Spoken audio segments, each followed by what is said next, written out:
কংগ্ৰেছৰ যিটো দুমুখীয়া চৰিত্ৰ আপোনালোকে দেখা পাইছে। যোৱাকালি তেখেতসকলে কমপ্লেইন কৰিছে বিষয়াৰ ওচৰত ARDFৰ বিৰুদ্ধে, দলৰ বিৰুদ্ধে বিভিন্ন কথা কৈছে।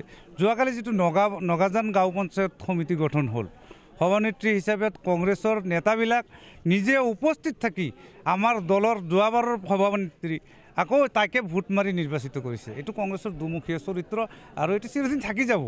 তেখেতসকলে ইয়াত কমপ্লেইন কৰে, আকৌ ভোট আহি UDFক মাৰে।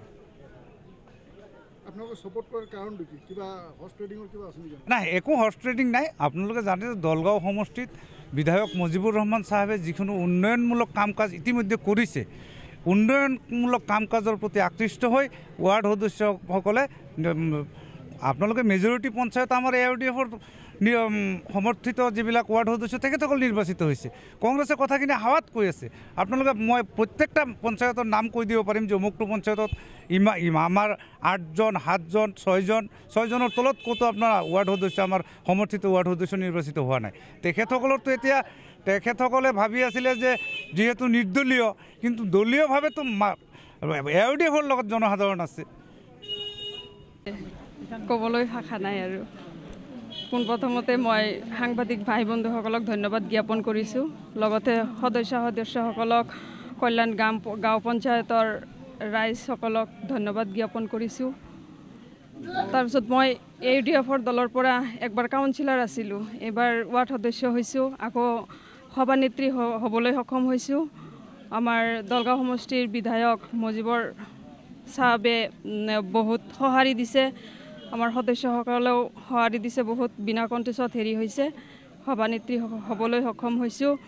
সেইবাবে মই হজৰত মৌলানা বদৰুদ্দিন আজমলক মই চাহাবক ধন্যবাদ জ্ঞাপন কৰিছোঁ। লগতে আমাৰ দলগাঁও সমষ্টিৰ বিধায়ক মুজিবুৰ ৰহমানক ছাৰক ধন্যবাদ জ্ঞাপন কৰিছোঁ।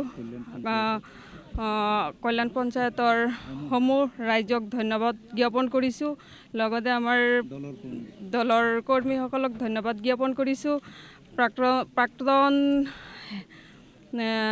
জিলা পৰিষদৰ সদস্য আব্দুল লতিফ মণ্ডল মানে আমাৰ মামাই হয়, তেখেতক ধন্যবাদ জ্ঞাপন কৰিছোঁ। তেখেতে মোক বহুত সহায় কৰিছে।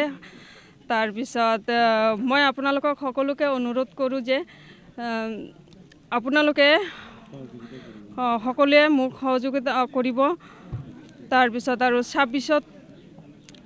26ত আপোনালোকে সকলোৱে ARDF কৰিব, মানে ৰাজ্যৰ সমষ্টিৰ উন্নয়নৰ কথা ভাবি কেনে আপোনালোকে ARDF কৰিব বুলি মোৰ এটা অনুৰোধ থাকিল আপোনালোকৰ ওচৰত।